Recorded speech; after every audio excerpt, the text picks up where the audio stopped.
para bilogin yung isip ng mga mamamayang Filipino. Huwag kami. You paid, the Dilawans paid foreign consultants and writers.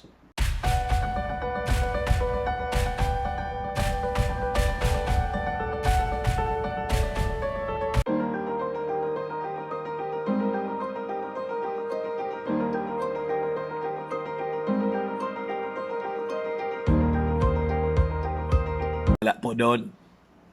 Mismong sa bibig ni mismong sa bibig po ni BBM. Basahin ko na lang po sa inyo ito. Sabi po niya, pero hindi ako natatakot. Referring to the reaction niya po doon sa mga balita. Pero I think yung hard copy po, yung official copy ng complaint, yung petition po, baka wala pa sila.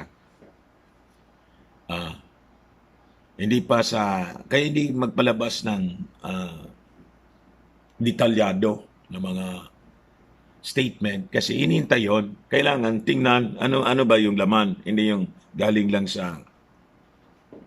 sa media or sa kwento-kwento, etc. Ganon. So sabi dito, para hindi kayo nag-aalala ng mga relax lang. Pero hindi po ako natatakot. Hindi ako aatras. Hindi ako magwi-withdraw. Patuloy lahat ang aking gagawin. Hindi ako mag-slide down. Patuloy lang ang aking kandidatura. Ayas, medyo na kayo ng maluwag. Because sabi rito po, presidential aspirant and former Senator Ferdinand Bongbong Marcos Jr. says is ready to answer his disqualification case filed before the COMELEC once he receives an official copy of the petition. So tama nga, Philippine Daily Inquirer report. Hindi pa nila natatanggap ng abogado niya mismo yung official copy ng petition. Hindi ko nga maintindihan, sabi niya. Yan. Yung basa ko. Hindi ko nga maintindihan kasi sinasabi nila may problema raw sa aking kandidatura. May isang kaso raw na hindi naayos. Hindi ko alam. Sasagutin na lang namin ito pagdating. Bakit ganun yung statement po ni BBM? Kasi ito po, na-address na. You are being lied. Na-address na po ito. Tapos na po ito. That's the reason why, mga kababayan, si BBM nakakandidato for senator. Walang nag-question. Nakakandidato siya for vice president. Wala man disqualification. Ngayon, kumandidato siya for president, may disqualification case na final sa kanya. You see? Kuha na po ito. Ang tawag dito, na-resolve na po ito. Sabi niya, imbes na may isang kaso raw na hindi naayos. Hindi ko alam. Sasagutin na lang namin ito pagdating. Imbes na humarap sa eleksyon kasi siguro natatakot sila sa numero, i-disqualify na lang ako. Nagpanik yung mga gunggong hindi lumaban ng patas, mga kababayan. Nagpanik ngayon. Gustong ipadelete yung pangalan ni BBM. Sabi nga po ni Atty. Larry Gadon, ito i-share ko po sa inyo. Si Atty. Larry Gadon is, senatorial aspirant and Bongbong Marcos supporter siya. Or Marcos supporter. Yan ay walang kakwenta-kwentang kaso dahil yan ay na-dismiss na ng Supreme Court. Di ba? There is no tax evasion which involve moral turpitude. Di ba? Ngayon, mga kababayan, gusto kong basahin ito sa inyo. lawphilippine.net po ito. This is, the, tawag dito, the document na-archive on the decision on the case of the Marcoses, Ferdinand Bongbong Marcos. Sabi rito, ay ito, binabasa ko. Para alam ninyo kung, ang lilit kasi, hindi ninyo mabasa. It is a matter of record that in CR number 18569, the CA referring to the tawag dito, Court of Appeals, acquitted respondent Ferdinand Marcos II of all the 4 charges for violation of Section 50 and sustained his conviction for all the 4 acquitted po for all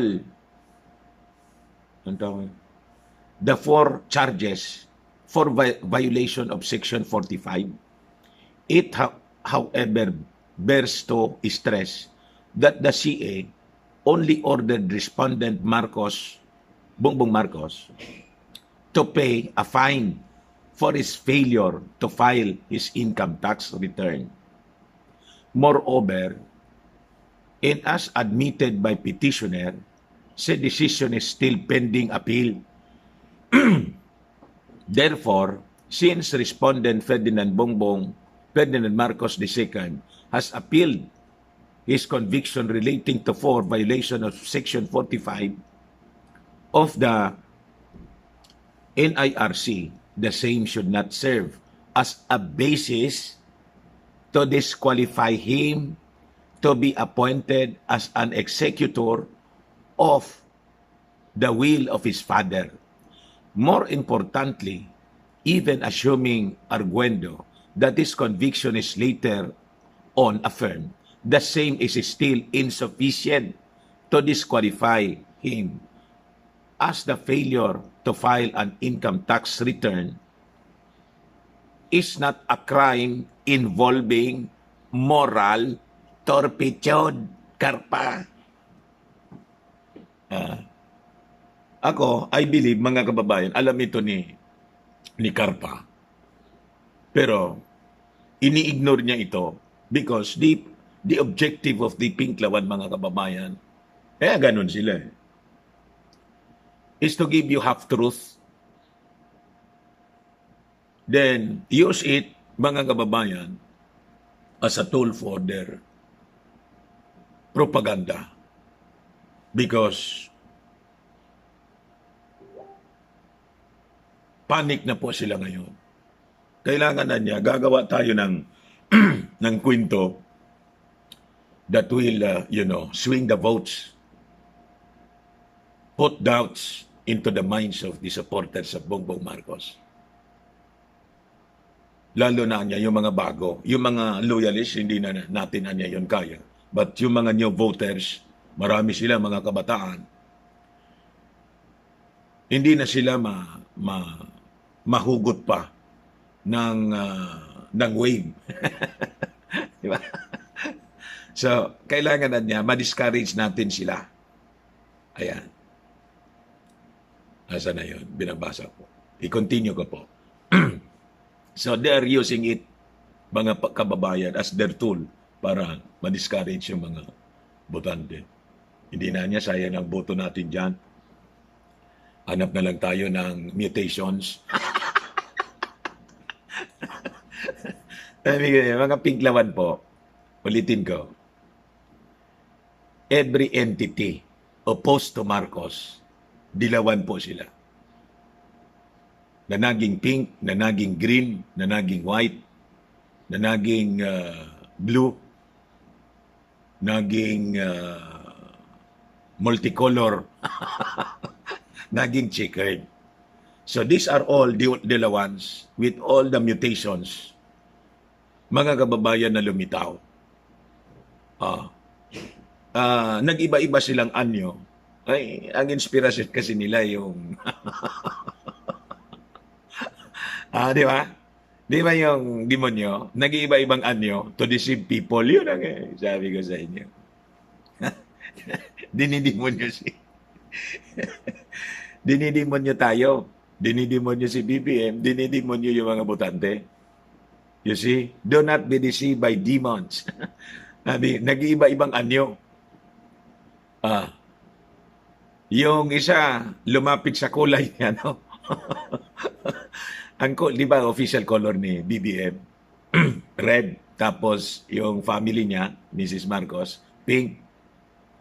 Yon, lumapit siya para that is one strategy, mga kababayan, para malito, makonfuse yung mga tao. Alam namin yan. Tayo naman, maglulukoan pa ba tayo? Ngayon, i-continue ko yung binabasa ko kanina. We, however, clarified in dilatory versus Commission on Elections that not every criminal act involves moral turpitude, and that as to what crime involves moral turpitude is for the Supreme Court to determine. Wala man, ang magdidesisyon niya yung Supreme Court nang sinasabi ni Carpang, moral turpitude. Sa kanya lang yon, opinion niya lang yon. Di ba? Sabi ko sa inyo. This is legal deception. Mga kababayan, ginagawa nila. Moreover, in the Jesus Paras versus Balyoses, indeed, it is well settled that embezzlement, forgery, robbery, and swindling are crimes which denote moral turpitude. And as a general rule, all crimes of which fraud is an element are looked on as involving moral turpitude. The failure to file an income tax return is not a crime involving moral turpitude. Tapos si Carpa, disarm si Carpa, mga kababayan. But Carpa, mga kababayan, will just ignore all these facts. I know he is aware of it. Justice siya eh. Alam nga naman, di niya ito alam. Ini-ignore niya. Huwag natin na niyang banggitin yun. Bahala man niya silang dumipinsa. Ang importante niya, nagatungan natin na mag-file yung mga uto-uto na uto nila. Di ba? Ng petition to disqualify. And we can use it for our black propaganda against the son of the late dictator. Yun lang yan. Di ba? Ulitin ko po the failure to file an income tax return is not a crime involving moral turpitude, as the mere omission is already a violation regardless of the fraudulent intent or willfulness of the individual. This conclusion is supported by the provisions of the NIRC as well as previous court. Putol na. Ruling siguro, ang ibig sabihin. That's the reason why sinabi ni Gadon, Atty. Gadon, yan, walang kakwenta-kwenta na kaso. Dahil yan ay na-dismiss na ng Supreme Court.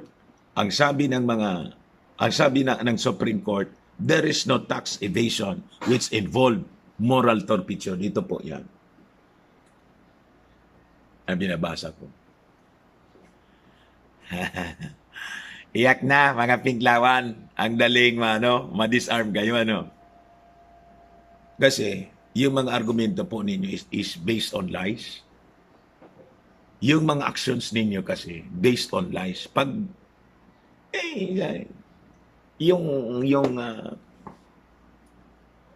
yung matandang kasabihan, walang kung sa amin, walang daing tagong hilom na daing mabubulgar.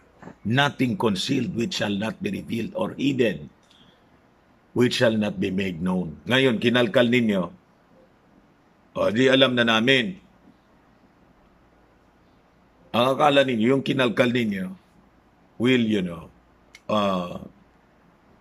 hold, water. May butas yung balde. Di ba? May butas. Yung tubig na nag-leak. Yan, di ba? Kaya ngayon po, mga kababayan, sabihin ko sa inyo, yung mga kampo nila, basahin ko sa inyo. May ibang strategy na naman. They're attacking from all fronts, mga kababayan. All fronts. Relentlessly. Ito, yung post ng isang dilawan, Raul de Asis Hipe, Philippine History, sabi niya. Sharing these e-books to Filipino history students who seem to have neglected, if not forgotten, our recent past.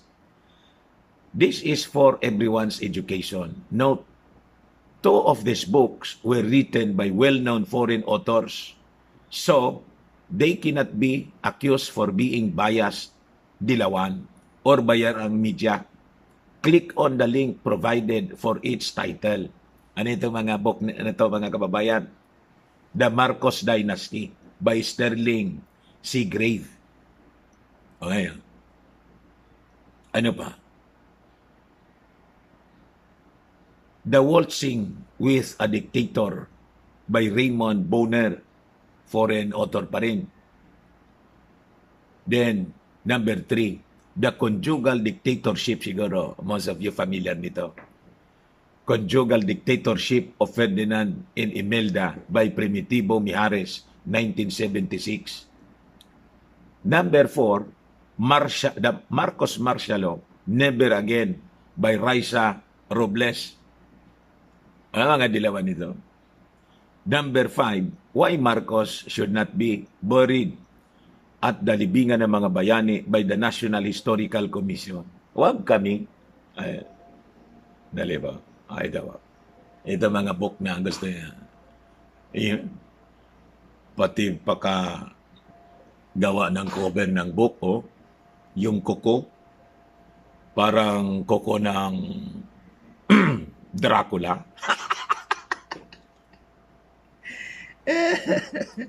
Ito pala, The Waltzing with a Dictator. Nakikipagsayaw sa dictator.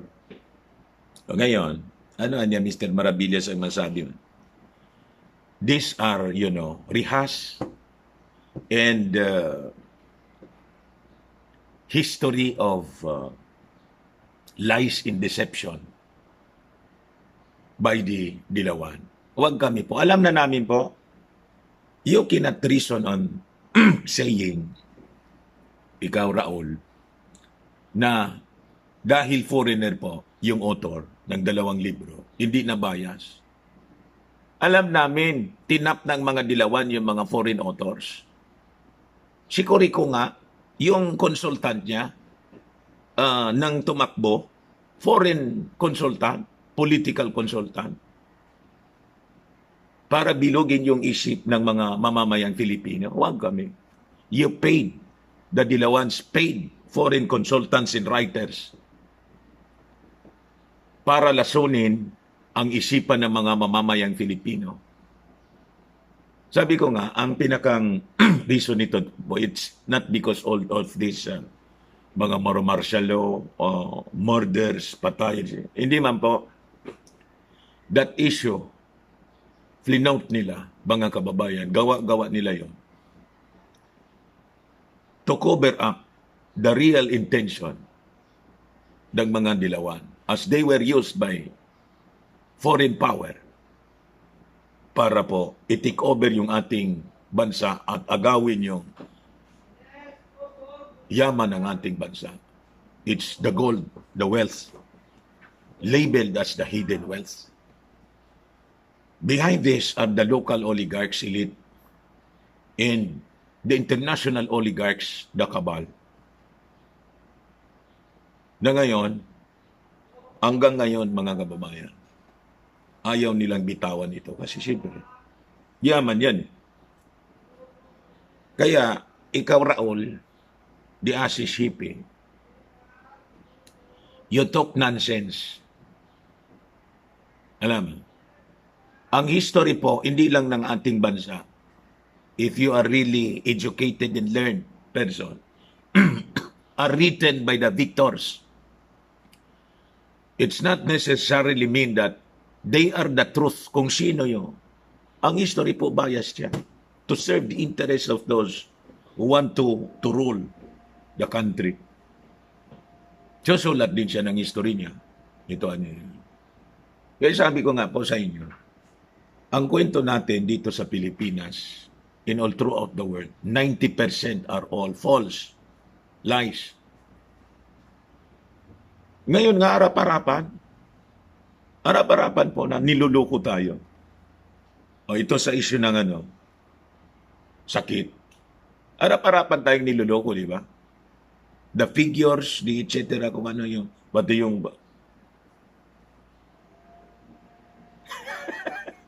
hindi man totoo. Kasi, ganon din po dito ang ginawa nila. Kaya nga, kontra sila masyado sa tinatawag nilang, minamasama nila yung pag-revise ng libro. Books should be revised. All books should be revised. Di ba? Bakit? Para i-improve siya. Mga history books. Tingnan ninyo.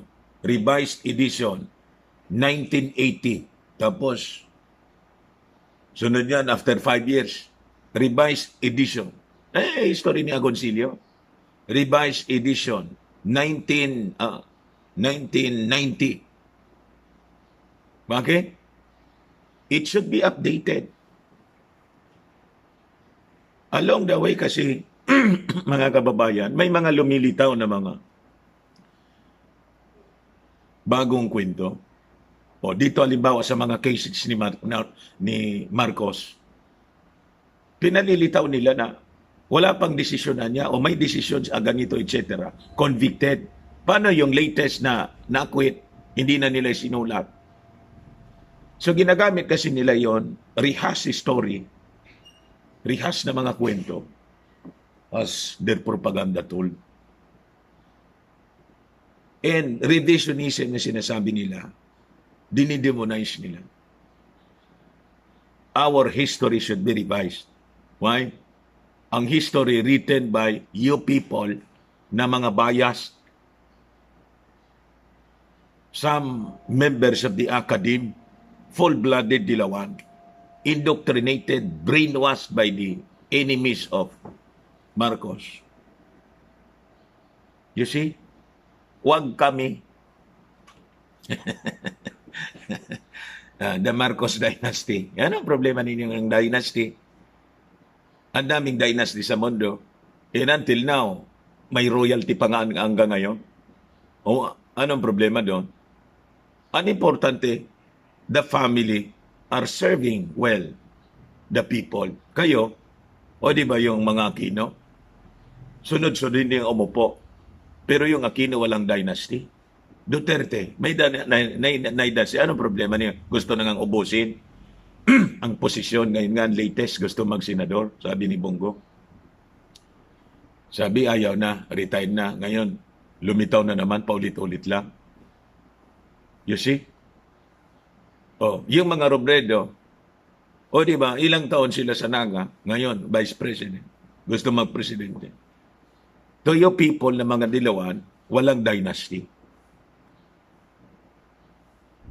Ganon kayo kabayas. Yung kuwan nga yung sa Britanya nga, royal family, silang pamilya lang papatakbo. Yung kuwan nga lahat nila puppets. Yung Prime Minister. You see? Pag hindi, tanggal yan. Yan. You see? Ngayon ang problema ninyo, bakit doon walang problema? Pero dito sa atin ay problema. And in fact, the future, our Lord Jesus Christ will rule as King.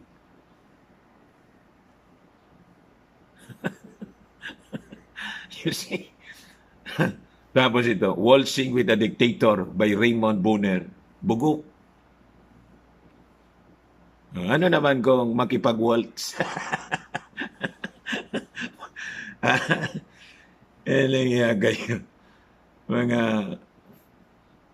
lahat minasama ninyo. Tapos itong never again. Asa na yun? Hindi wala nang katapusan. The conjugal dictatorship. Nabasa ko na po yun. Wala man po. Lahat kwento ng mga alam na ninyo.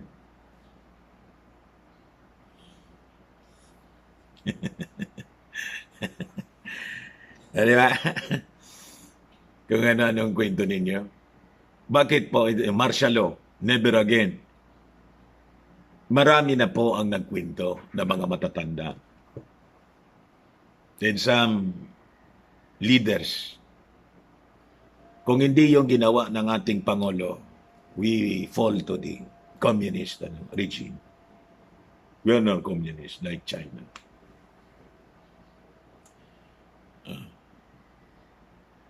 At yung kung bakit magulo ang ating, ang nagpagulo sila. This Dilawan, mga kababayan, and sinulsulan, actually, nasa likod dito si Damaso. All of this, until today. Kayo yung nagpagulo. Kung hindi kayo nanggulo, itong ating bansa, never sana tayo naungusan nitong mga bansa tulad ng Singapore, Thailand, South Korea, pati yung Vietnam na tinulungan natin. Tinulungan during the time of Marcos. May Vietnamese refugees nga dito sa atin. Wala eh. Pati yung Malaysia. Naungusan tayo. The reason for that, kayo. Kaya nga, kailangan ihulog kayo at didiretso ng isil.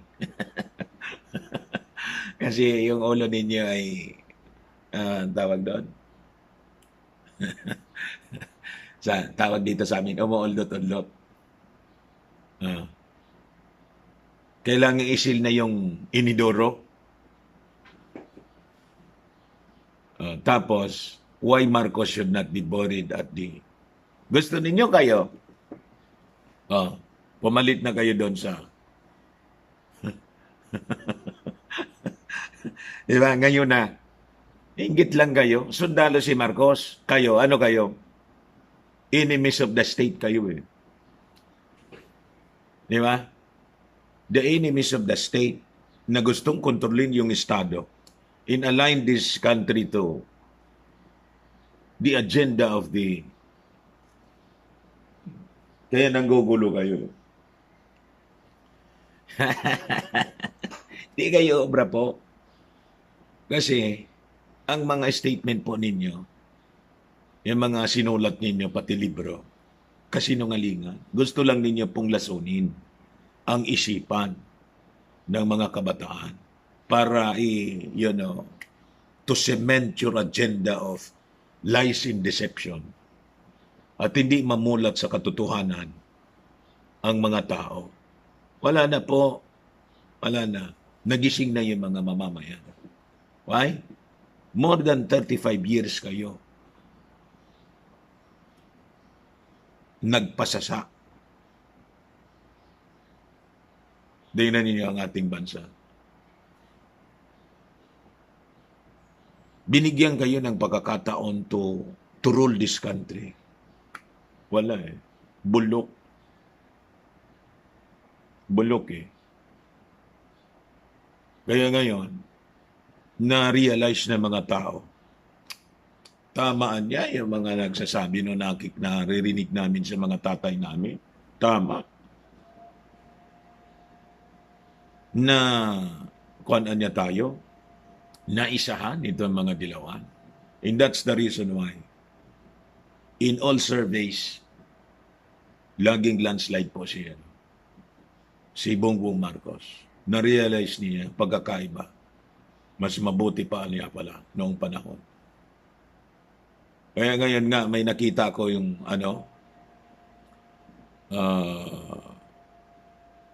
viral sa TikTok. Viral sa TikTok yung hindi man yung may bagong silang, yung isa pa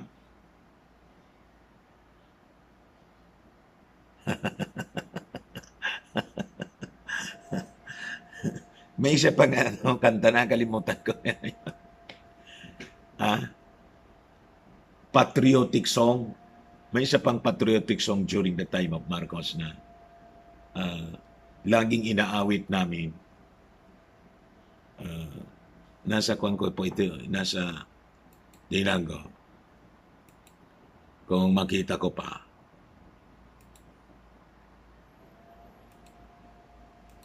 Dali lang po. Kita ko yun dito Kaya lang malalim na.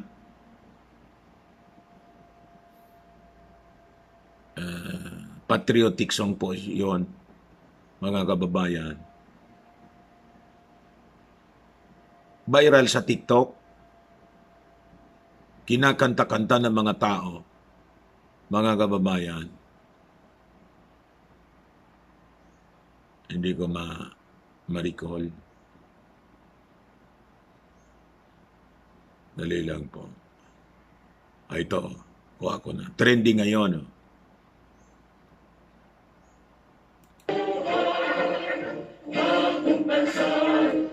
Ay, kung pala to, bagong silang. Tama, yung may bagong silang.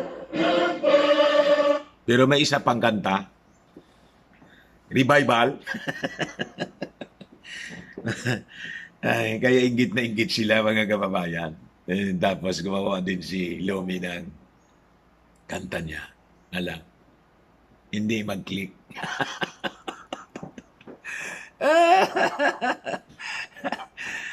Trying hard kasi, mga kababayan. Ito.